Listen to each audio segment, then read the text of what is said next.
Bonjour mes petits chérubins, bienvenue dans ce nouveau numéro des Dessous les dynasties de l'histoire. Aujourd'hui, nous allons voir comment un horrible petit personnage comploteur a osé tenter de commettre le crime de lèse-majesté contre la personne sacrée du roi Soleil. Mais avant que de vous exposer comment Louis XIV a fait se faire déchirer sa race, comme on dit dans les milieux autorisés, voyons donc comment a débuté cette folle journée.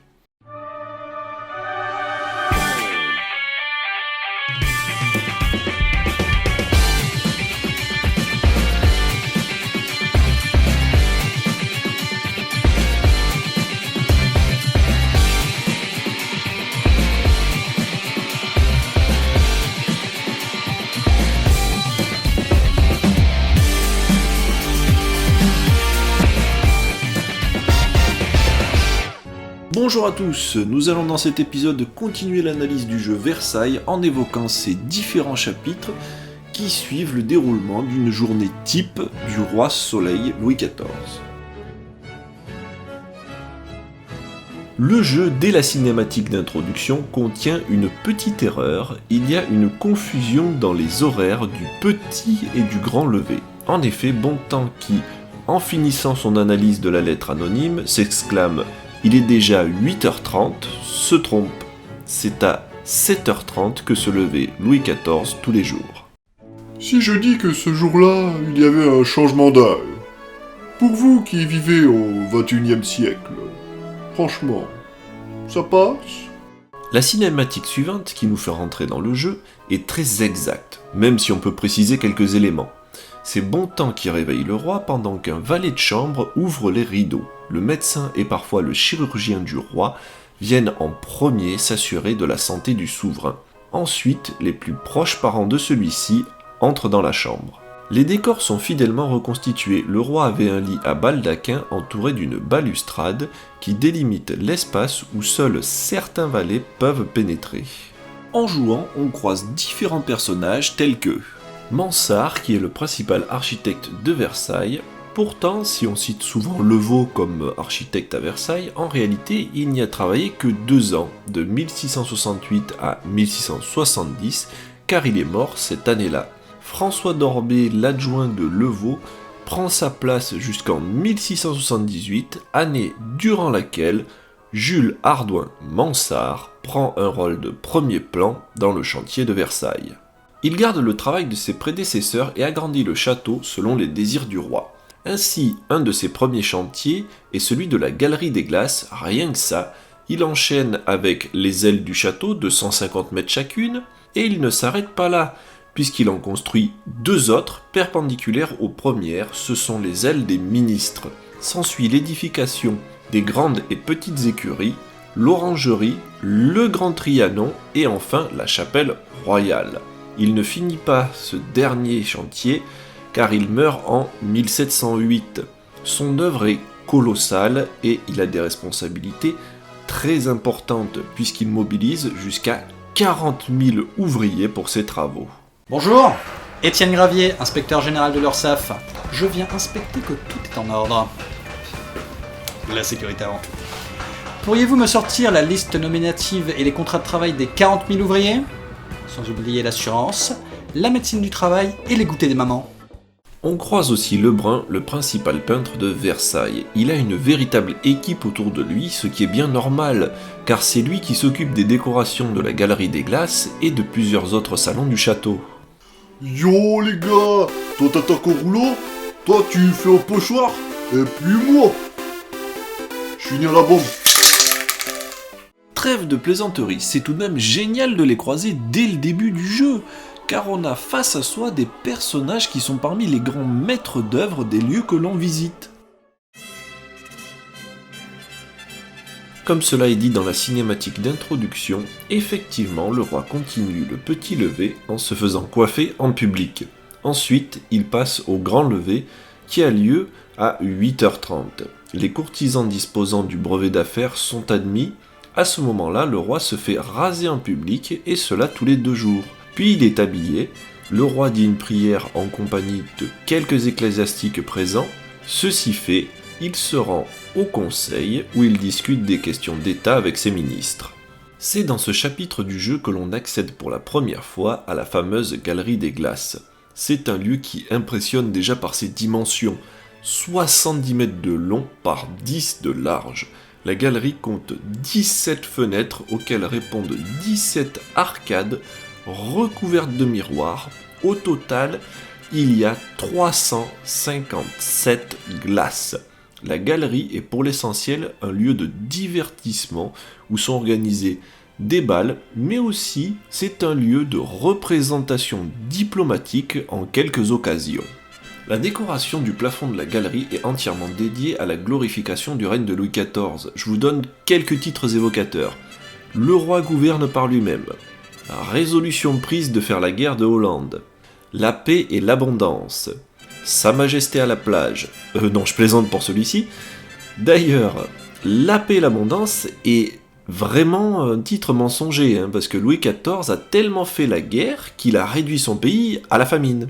Je vous cite enfin une dernière œuvre qui m'a bien fait rire, c'est la réparation de l'attentat des Corses. Ici le canal indépendant. On réclame l'indépendance des rododos. Bien sûr, rien à voir. La Corse appartient à la République de Gênes à l'époque. Pour l'anecdote, le pape avait des gardes corses, sauf qu'un beau jour d'août 1662, ils se sont battus avec les gardes d'un diplomate français dans un cabaret de Rome. Ça aurait pu s'arrêter là, mais plus tard, les gardes corses sont revenus à la charge et ça a fini en fusillade. Il n'y a vraiment pas de quoi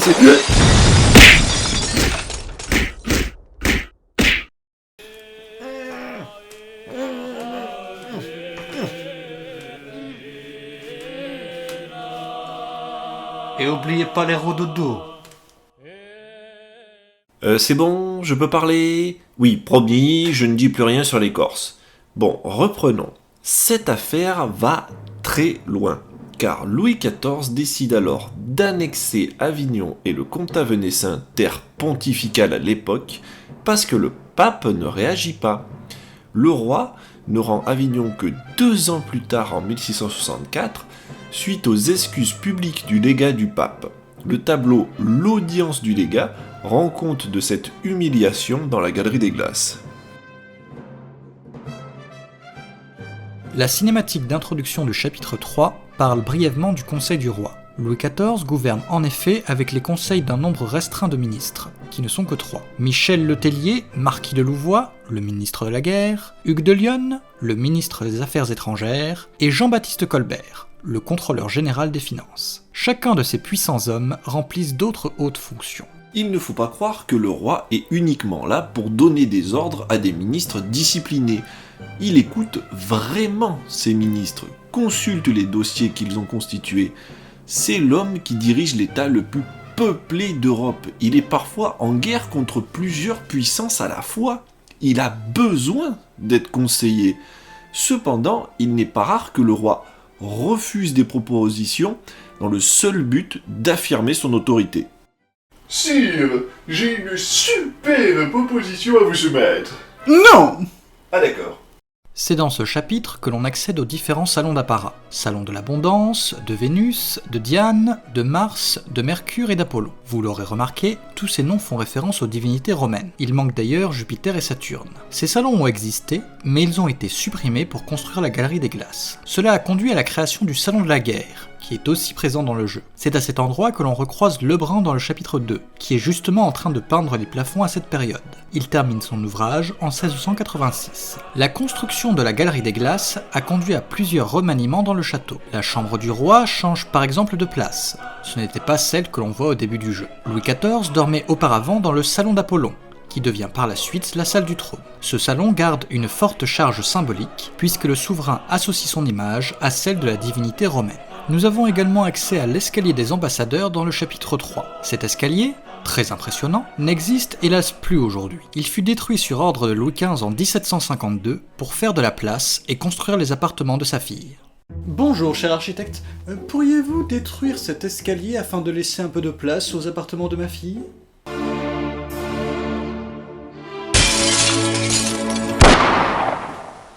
Bah quoi ? Qu'est-ce que j'ai dit ? La messe est assez rapidement évoquée dans le jeu, et il est vrai qu'il n'y a pas grand chose à dire. Le roi s'y rend chaque jour avec les membres de la cour. Durant la messe, on joue 3 motets, c'est-à-dire des compositions musicales accompagnées de chants religieux. Le repas commence comme dans la cinématique, par le maître d'hôtel qui annonce « Messieurs, à la viande du roi !» C'est un moment qui doit révéler la bonne santé du prince. En mangeant et en buvant, le roi entretient symboliquement la vitalité de son pays.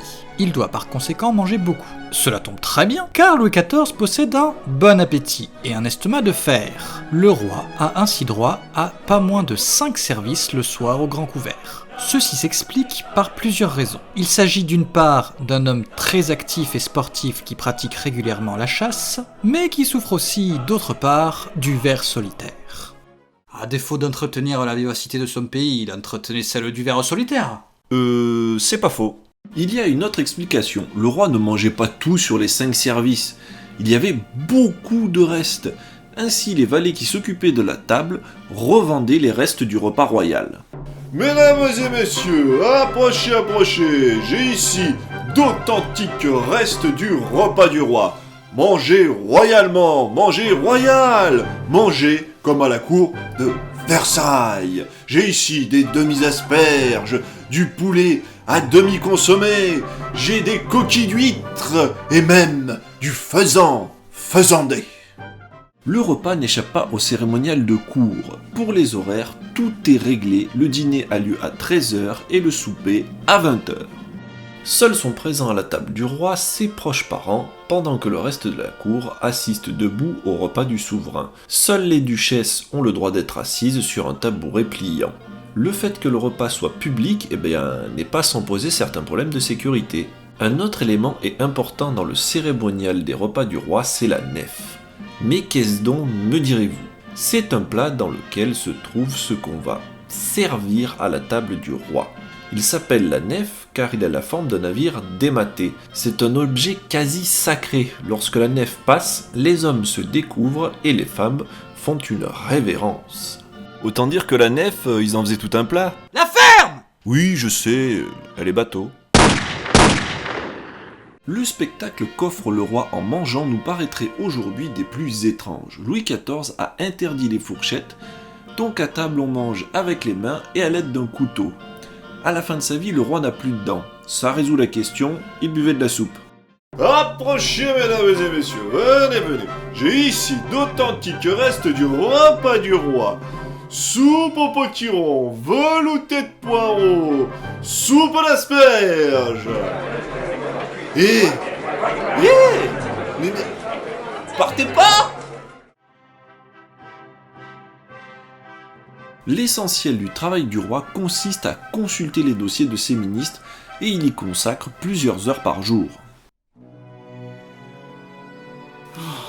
Mais quelle idée j'ai eue de vouloir gouverner seul! Nous dialoguons pendant ce chapitre avec le père de la chaise, qui nous parle notamment des dragonnades. Il s'agit d'un terme qui vient des régiments de dragons, c'est-à-dire des troupes qui se déplacent à cheval mais se battent à pied. Ces régiments sont régulièrement utilisés par Louis XIV pour réprimer des révoltes ou pour convertir les protestants de force. Cela consiste surtout à occuper les logements de la population visée, puis à l'obliger à fournir tout ce dont a besoin la troupe pour vivre. Privés d'une grande partie de leurs moyens de subsistance, les habitants sont alors obligés, en théorie, de plier face au roi. Franchement, c'est sympa. C'est un peu comme j'irai dormir chez vous. On s'installe chez les gens, on découvre leurs us et coutumes, on mange avec eux. Pas vraiment petit Huguenot. Non! Je vous en prie, partez! Je n'ai plus rien à manger! Oh non, non, non, je suis sûr que t'en as encore tout plein de la bouffe de planqué, hein? Il est farceur. Allez, on va rigoler. Le père de la chaise nous parle aussi du roi thaumaturge. De quoi s'agit-il ? D'un roi qui guérit les écrouelles en les touchant. C'est l'un des pouvoirs surnaturels du monarque. Tout cela tient bien sûr à des croyances et à un rituel symbolique qui permet au roi de s'affirmer comme un bienfaiteur. Mais que guérit-il au juste ? Maladie tuberculeuse, les écrouelles provoquent l'apparition de fistules purulentes sur le cou. Bon appétit bien sûr ! Pour son divertissement et sa mise en scène du pouvoir, Louis XIV promène en ses jardins. Ce n'est pas sa seule activité de plein air, il va aussi parfois à la chasse. Les jardins sont immenses et complexes. Ils ne font pas moins de 6500 hectares. Entourés de 40 km de murs, La surface s'étend jusqu'à 11 000 hectares en 1715. On y trouve des fontaines, des canaux, des terrasses, une orangerie, des bosquets thématiques et une véritable forêt. Ohé! Y'a quelqu'un? Ces jardins sont l'œuvre d'André Le Nôtre, qui n'hésite pas à collaborer avec le peintre Lebrun ou l'architecte Ardouin Mansart.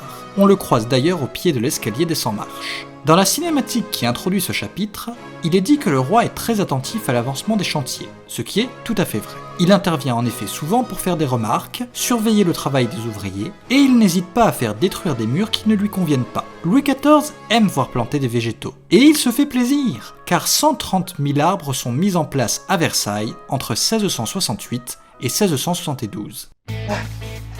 Ça y est, j'ai tout planté. Les 130. À la fin de la vidéo est évoqué le grand canal sur lequel des gondoliers promènent la cour par beau temps. Les doges de Venise ont en effet offert des gondoles à Louis XIV. Nous commençons la partie à côté de l'orangerie. Les orangers sont mis dehors pendant la période la plus chaude et passent l'hiver dans l'orangerie. Le roi Soleil possède une impressionnante collection de plantes exotiques avec pas moins de 1500 plants, dont 900 orangers destinés à alimenter la cour de leurs précieux fruits. Nous nous perdons ensuite dans le bosquet d'Ésope, qui est un labyrinthe créé en 1666. 12 fontaines de plomb se trouvent à l'intérieur, qui ont pour sujet des fables d'Ésope. Le véritable labyrinthe était en réalité beaucoup plus grand, il comptait 39 fontaines. Les concepteurs du jeu ont heureusement eu pitié de nous, car sinon la résolution de l'énigme aurait pris des airs de mission impossible. Bonjour Lalande!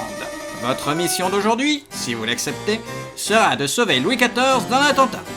Pour cela, vous devrez parcourir le labyrinthe d'Ésope dans un ordre précis et lire les maximes des 39 fontaines s'y trouvant. Ainsi, vous pourrez trouver le code de la bombe posée par le conspirateur. Bonne chance, car c'est une mission impossible. Ce message s'autodétruira dans 5 secondes. Mais qu'est-ce qui parle là-dedans? Patron, c'est vous? Serait-ce un démon?